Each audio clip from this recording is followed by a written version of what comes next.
ఏలూరు జిల్లా కుక్కునూరు మండలంలో కుల బహిష్కరణ ఘటనపై సాక్షి టీవీ కథనానికి యంత్రాంగం కదిలింది.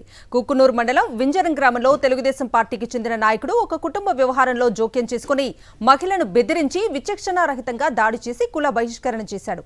ఈ ఘటనలో బాధిత కుటుంబం పోలీసులకు ఫిర్యాదు చేసినప్పటికీ నిందితులు అధికార పార్టీ నేతలు కావడంతో బాధితులకు న్యాయం జరగలేదు. దీనిపై సాక్షి టీవీ వరుస కథనాలు ప్రసారం చేయడంతో యంత్రాంగంలో చలనం వచ్చి ఈ కేసులో నిందితులుగా ఉన్న టీడీపీ నేత కరేటి అప్పారావును A1 గా, కరేటి సతీష్ ను A2 గా చేర్చారు. ఏలూరు జిల్లా కుక్కునూరు మండలంలో కుల బహిష్కరణ ఘటనపై సాక్షి టీవీ కథనానికి యంత్రాంగం కదిలింది. కుక్కునూరు మండలం వింజరం గ్రామంలో తెలుగుదేశం పార్టీకి చెందిన నాయకుడు ఒక కుటుంబ వ్యవహారంలో జోక్యం చేసుకుని మహిళను బెదిరించి విచక్షణారహితంగా దాడి చేసి కుల బహిష్కరణ చేశాడు. ఈ ఘటనలో బాధిత కుటుంబం పోలీసులకు ఫిర్యాదు చేసినప్పటికీ నిందితులు అధికార పార్టీ నేతలు కావడంతో బాధితులకు న్యాయం జరగలేదు. దీనిపై సాక్షి టీవీ వరుస కథనాలు ప్రసారం చేయడంతో యంత్రాంగంలో చలనం వచ్చి ఈ కేసులో నిందితులుగా ఉన్న టీడీపీ నేత కరేటి అప్పారావును A1 గా, కరేటి సతీష్ ను A2 గా చేర్చారు.